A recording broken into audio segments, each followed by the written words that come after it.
Hola! You don't know who I am? My name is Joe. I'm from TikTok. Wait, hold on. The lighting's kind of weird. How was that? That is so much better. Are you kidding me? So basically, I'm going to be talking about things I no longer am going to be doing in 2022.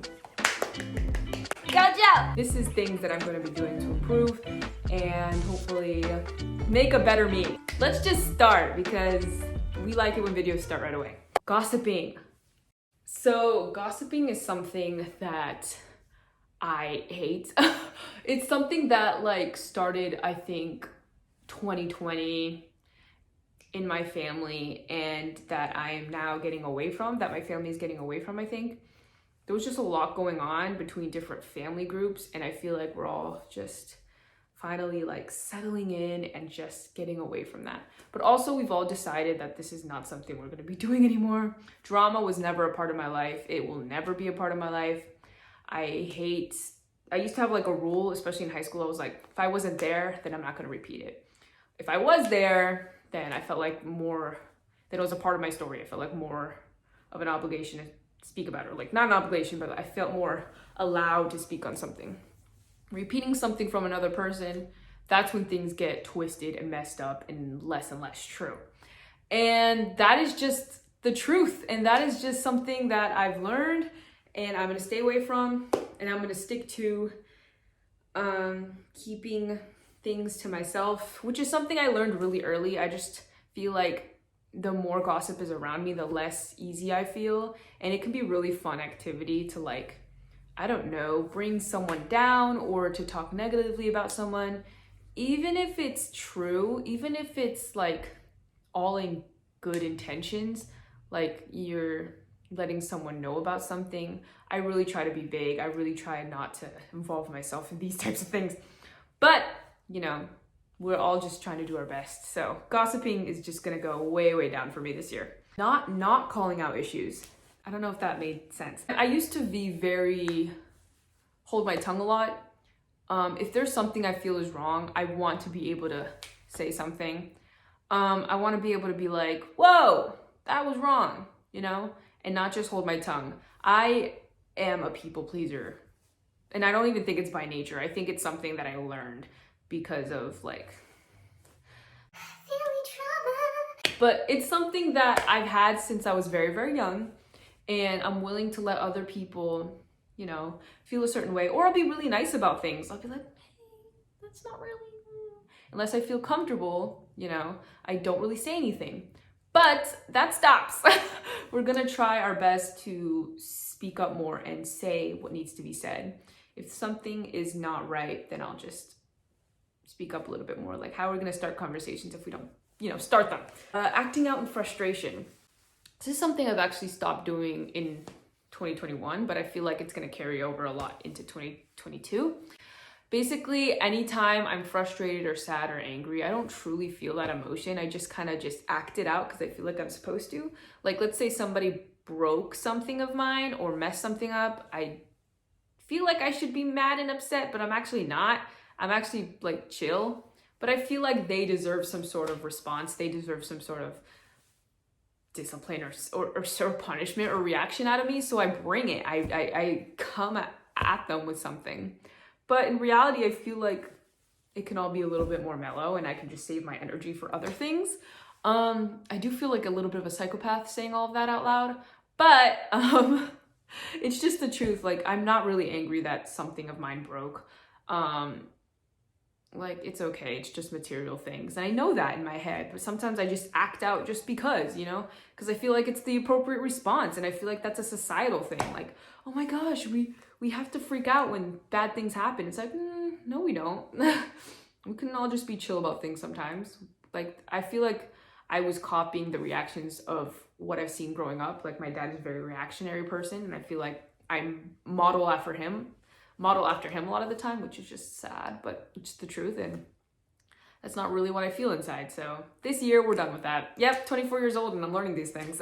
Not saying no. I'm gonna try to, as best I can, say no when I want to.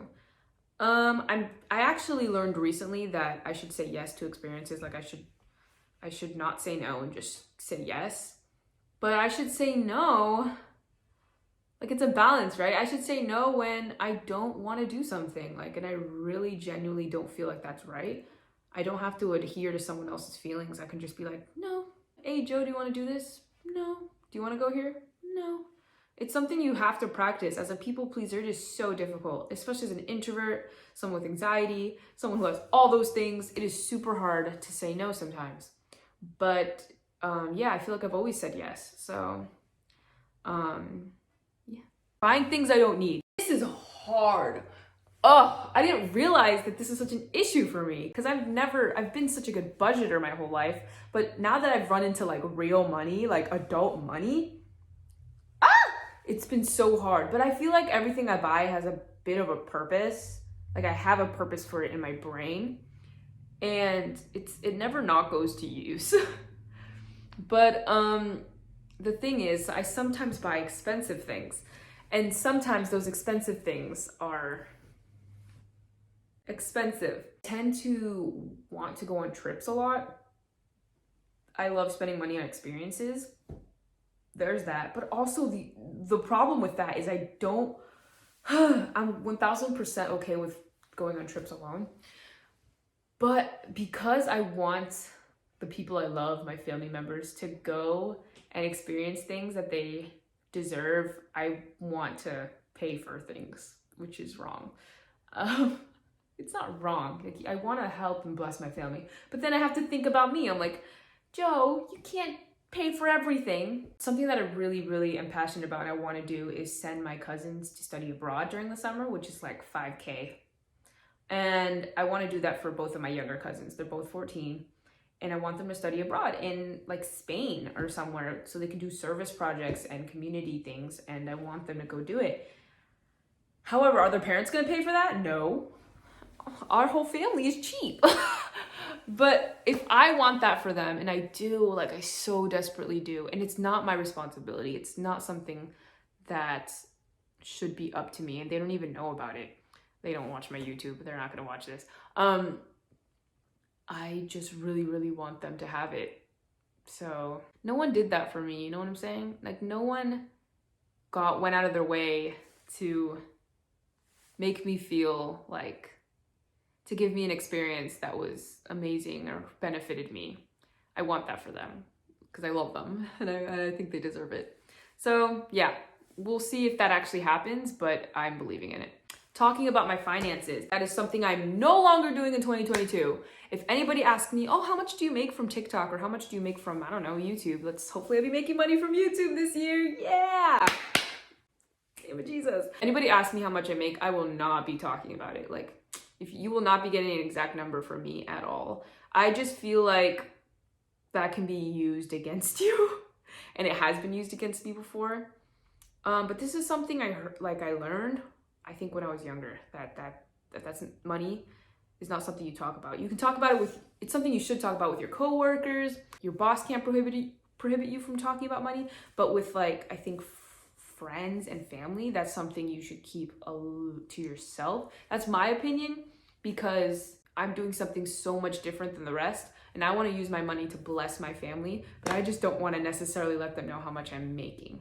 Does that make sense? I don't want anyone to be knocking on my door and being like, I heard you make this much. Where's my piece of the pie? You know what I'm saying? And it's not that I think that that's going to happen. I don't know. It really is about keeping those things private, because I just feel like it's something, I think it's, I don't know, I just feel like it's a private thing and it should be for me to know and for me to know only.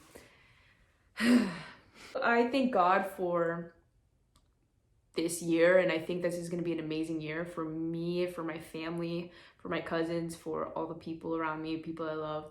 I really think that he's going to bless me in this year, and I'm excited to see what's going to happen. Like, I have so many dreams and so many things I want to accomplish. Sometimes I get overwhelmed because I don't know what to do, what to start first, but I trust God and I trust his timing and I trust everything. So yeah, I give him thanks for all this and for you guys. And if you're watching this, I hope you learned something from this and you use it in your life. So, yo te amo. Bye.